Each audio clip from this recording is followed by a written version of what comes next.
Best movies by James Cameron. James Cameron is that director who has created a league of his own in a world filled with directors trying to make it to the top of the box office. You might know Cameron best for his work on Titanic or Avatar, but this man has been a crucial part of the science fiction and action genre for the longest time. He hasn't just made his contribution to the Alien saga or the Terminator films, but has also made some really exciting documentaries, some of which explore the wreckage of Titanic and some which explore the possibility of an alien life form. While his career spans several decades with some brilliant films and box office hits that are celebrated even today, here are some of the best movies that were directed by him. In this video, we will explore 9 best movies by James Cameron. Let's begin. Number 1. Piranha 2: The Spawning.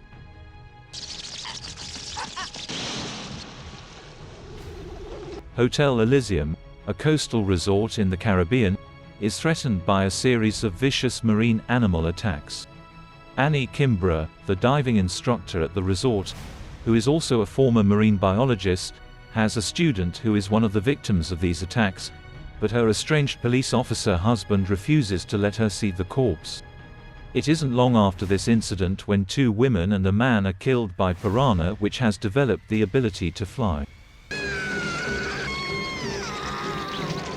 Later, a concerned and curious Annie sneaks into the morgue to take a look at the bodies but is soon kicked out by the nurse, unaware of the piranha that was hiding inside the dead body, which later goes on to kill the nurse. As Annie looks further into the case, she discovers something that scares her, and while she tries to warn people, she gets fired from her job, and Steve begins to think she has something to do with these attacks. One of the tourists who accompanied Annie to the morgue reveals that he is a biochemist and that his team had developed the ultimate weapon, which was a specimen of genetically modified piranha, capable of flying.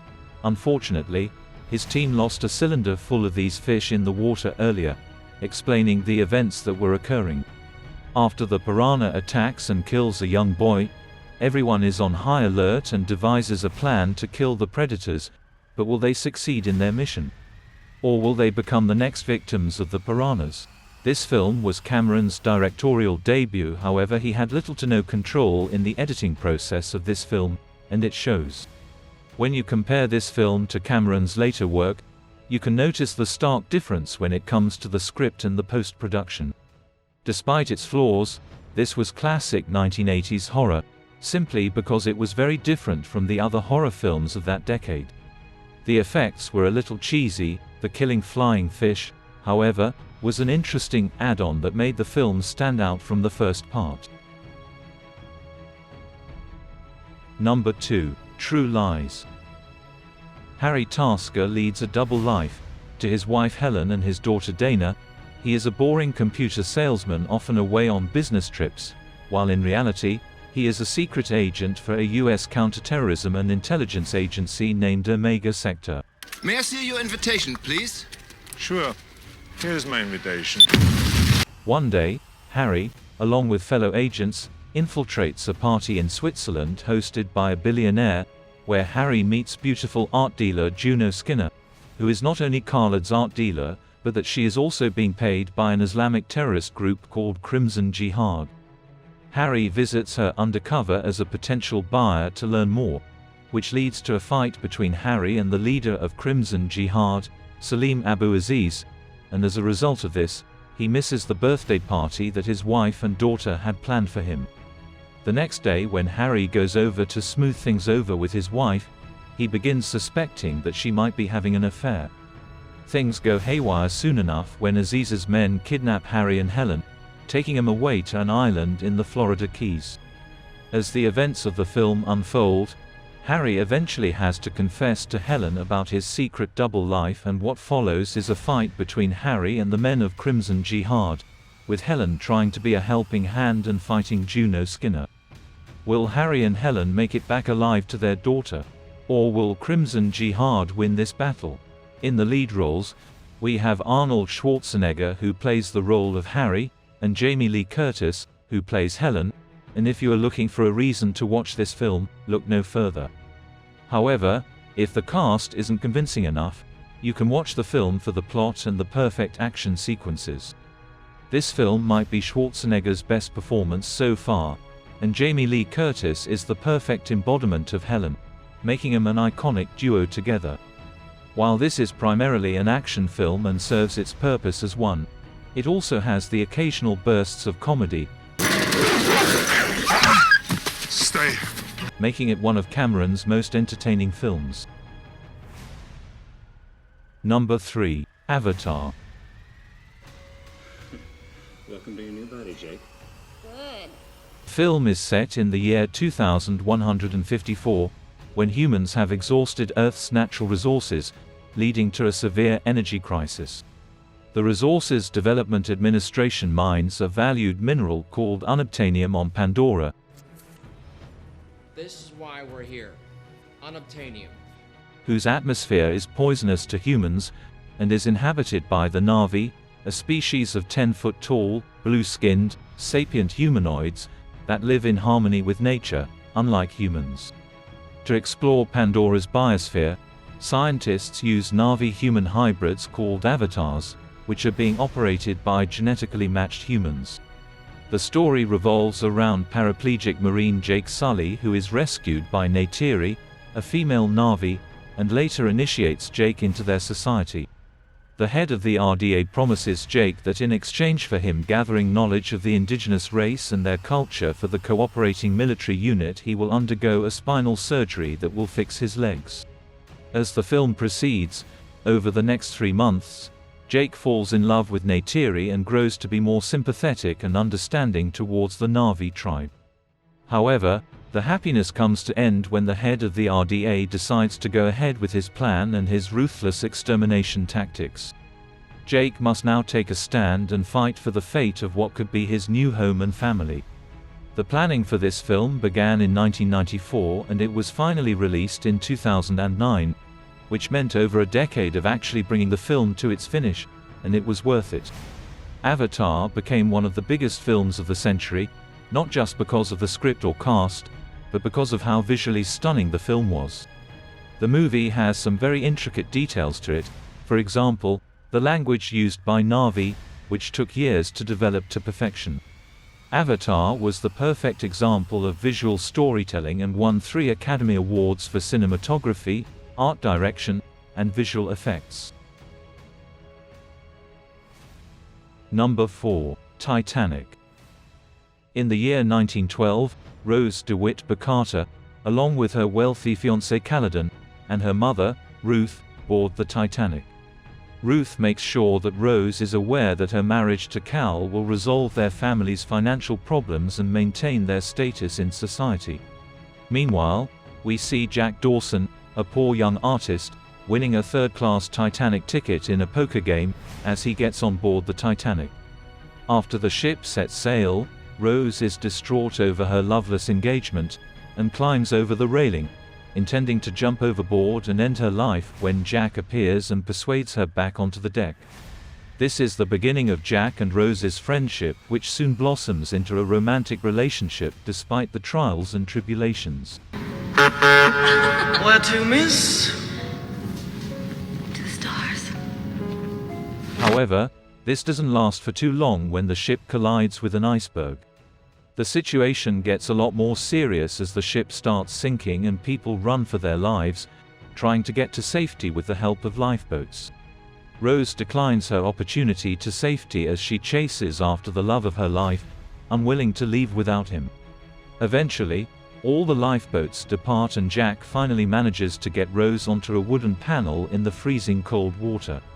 Sadly, the panel can only hold one person as they float away and Jack dies of hypothermia. If you know of Romeo and Juliet and their epic love story, chances are you have also heard of Jack and Rose. The two made an unlikely couple who were destined to meet, making this film one of the most romantic tragedies of the decade. Other than stellar performances from Kate Winslet and Leonardo DiCaprio, this film relies heavily on the visuals of the sinking ship along with the emotions that come with it. This film was nominated for 14 Oscars in 1998 and won 11 of those, including Best Film, Best Director, Best Cinematography, and others. Number 5. Terminator 2, Judgment Day. Are you hurt? In the year 2029, Earth is a wasteland dominated by the war between the spiteful artificial intelligence Skynet and the human resistance. Skynet sends back in time the T-1000, which is an advanced prototype Terminator that is made of virtually indestructible liquid metal. This is being sent to kill the Resistance leader John Connor when he is a child, and to protect Connor, the Resistance sends back a reprogrammed T-800 Terminator, which isn't as advanced as the T-1000. We travel back to the year 1995 in Los Angeles, where Sarah Connor, John's mother, is imprisoned in the state hospital, while John is taken in by foster parents. Eventually, we see the T-800 and the T-1000 converge on John in a shopping mall and a chase ensues.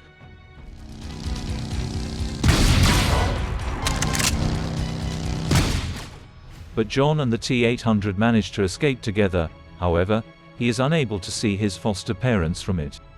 When John realizes that the T-800 is programmed to obey him, he stops it from killing people and orders it to save Sarah instead, knowing that the T-1000 will be after her next. Now, the fight is between Sarah, John, and the T-800, who are pitted against the very powerful T-1000. Will they be able to save themselves from the impending doom that comes with this killing machine? If there was a perfect sequel to any film made in history, it would be Terminator 2, Judgment Day. It is a must-watch for not just action film lovers but for everyone who likes a good film, making it an important part of the history of cinema. Even though it was classified as a science fiction film, the action took over in every single scene and the audience is in for a ride from start to finish. Arnold Schwarzenegger and Linda Hamilton make a great team together, making it one of their best performances ever. It isn't very often that you see a sequel win Academy Awards, but James Cameron managed to do just that with this film. Number 6. Aliens.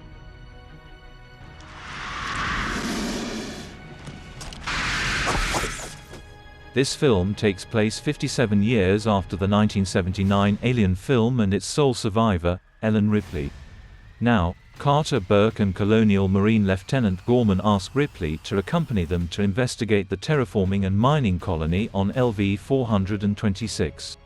She is, however, still traumatized by her alien encounter from years ago and reluctantly agrees to join them on the condition that they eliminate the creatures.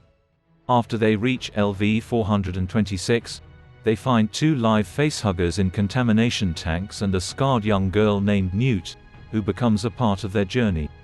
As things escalate, multiple adult aliens ambush the Marines and kill most of them, causing a panic.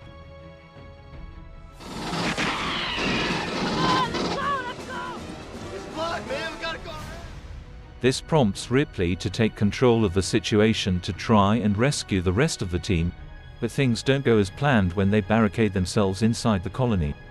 Ripley discovers some unpleasant intentions of Burke, and while she intends on exposing him, she and Newt are attacked by facehuggers while they're in the medical plant. Despite Marines killing the facehuggers, an alien attack causes Newt and Ripley to separate.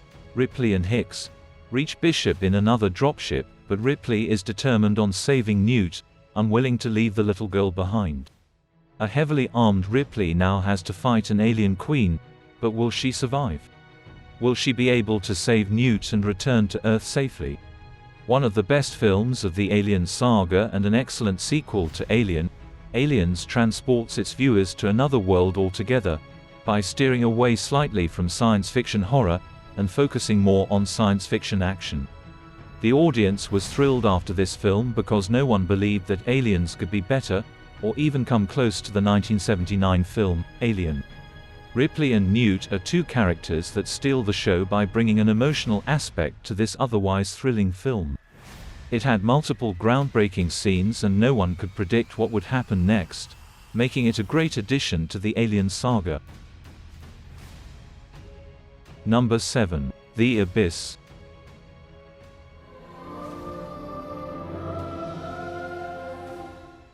In 1994, the U.S.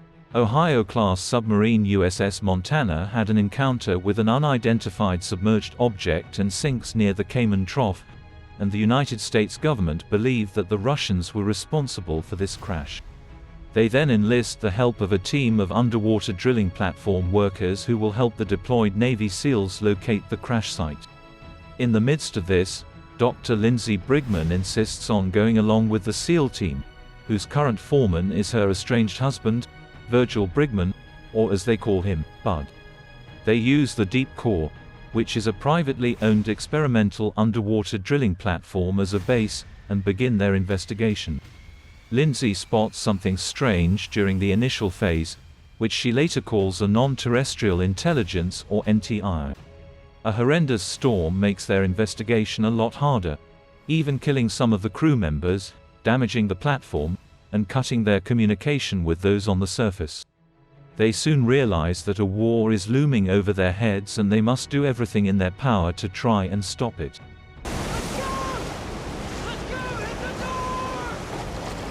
Far too many strange things are happening back on the surface and deep under the water. Will the team be able to fix them all and make it out alive? This film can be categorized into several genres. From science fiction to action, to philosophy, there is something for everyone in this film. While the action and the alien aspect of the film are exciting to any viewer, it also teaches us a whole lot about the universe, the human race, and our place on this entire planet, while avoiding all cliches and still managing to narrate a brilliant story. This film is a hidden gem when it comes to James Cameron films, and is often overlooked because of more popular films. It has great actors, characters, plenty of action, and emotional substance to go with it. Number 8. Aliens of the Deep. This is a 2005 American documentary film directed by James Cameron alongside fellow cameraman Stephen Quayle. In this documentary, James Cameron joins up aboard the Russian research vessel Akademik Mstislav Keldysh with a group of NASA scientists and some American marine biologists to investigate 10 hydrothermal vents in both the Atlantic and Pacific. These particular vents have their ecosystem with their own properties, which support diverse organisms ranging from giant tube worms to white crabs, all of which obtain their energy from these vents. This is one of the reasons the documentary suggests that this is what life beyond Earth might look like, because some alien ecosystems are likely to be a lot more severe than the typical terrestrial ecosystem that we are so used to.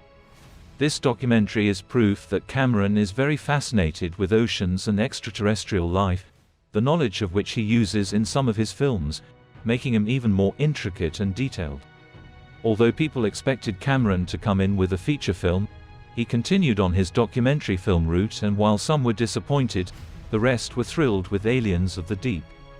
To enjoy this film to the full of its ability, it is important to take note of the endless possibilities that lie up in the sky and down below in the oceans, one of which was explored in this documentary. Number 9. Ghosts of the Abyss. Move ahead slow. Move ahead slow. Moving ahead slow. This American documentary was made in the year 2003, years after the release of the film Titanic.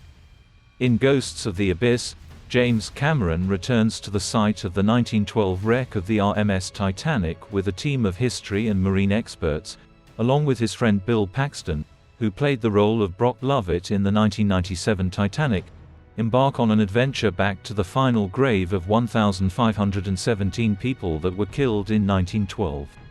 With the technology that was developed for this expedition, James Cameron and his crew were able to virtually explore all of the wreckage, inside and out of the ship, as never done before. Ghosts of the Abyss was particularly made for IMAX 3D theaters and specially outfitted 35mm 3D theaters, making sure that it was visually appealing to the audience.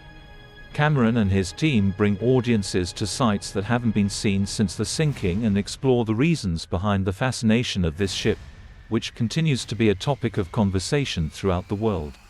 While the Titanic was all about tapping into people's emotions, this documentary, based on the tragic sinking of the vessel, taps into intrigue and curiosity. After the film had first been released in 1997, More people wanted to know about the Titanic, and this documentary was the perfect source. Ghosts of the Abyss teaches us about how many parts of the ship stood strong against an iceberg and against time, still standing strong to an extent. The ship was designed to be as unsinkable as they could at that time. Although this film is non-fictional and doesn't have two lovers unable to accommodate themselves on a wooden plank, it is still a piece of emotional cinema and the best documentary produced by James Cameron. That's all for this video. What was your favorite James Cameron movie? Let us know in the comments, and stick around for more exciting content. Stay safe and have a good one.